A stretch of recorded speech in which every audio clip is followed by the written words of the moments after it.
Nail polish by Wet n Wild. Applying first layer of nail polish.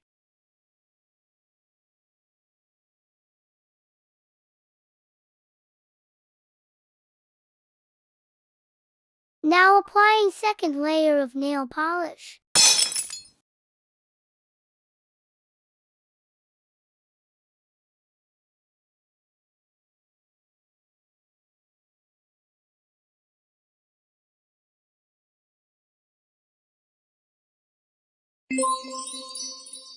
Going to peel off the white nail polish.